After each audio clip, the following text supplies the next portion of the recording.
Daily Bible reading, John chapter 13, verses 1 through 30. It was just before the festival of Pesach, and Yeshua knew that the time had come for him to pass from this world to the Father. Having loved his own people in the world, he loved them to the end. They were at supper, and the adversary had already put the desire to betray him into the heart of Yehuda ben Shimon from Kroit. Yeshua was aware that the Father had put everything in his power, and that he had come from God, and was returning to God. So he rose from the table, removed his outer garments, and wrapped a towel around his waist. Then he poured some water into a basin and began to wash the feet of the Talmidim and wiped them off with the towel wrapped around him. He came to Shimon Kepha, who said to him, "Lord, you are washing my feet?" Yeshua answered him, "You don't understand yet what I am doing, but in time you will understand." "No," said Kepha, "you will never wash my feet." Yeshua answered him, "If I don't wash you, you have no share with me." "Lord," Shimon Kepha replied, "not only my feet, but my hands and my head too."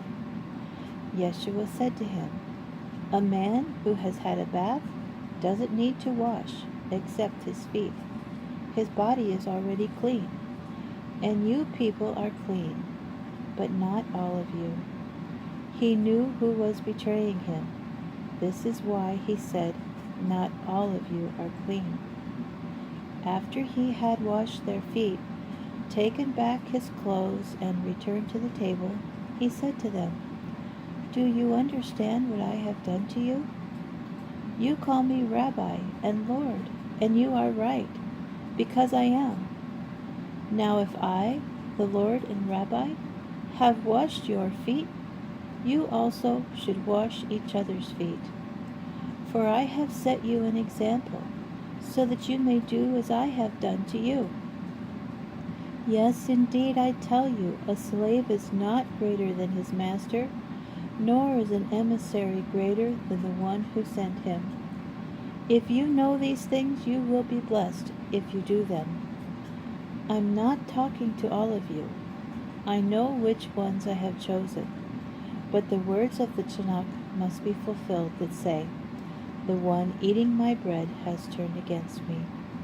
I'm telling you now, before it happens, so that when it does happen, you may believe that I am who I say I am.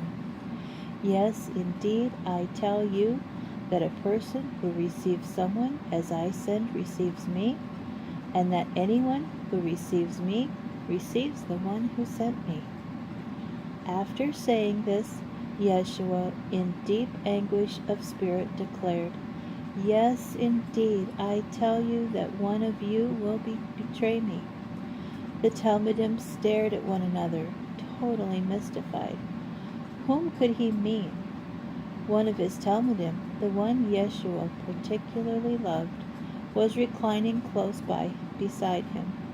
So Shimon Kepha motioned to him and said, "Ask which one he's talking about." Leaning against Yeshua's chest, he asked Yeshua, "Lord, who is it?"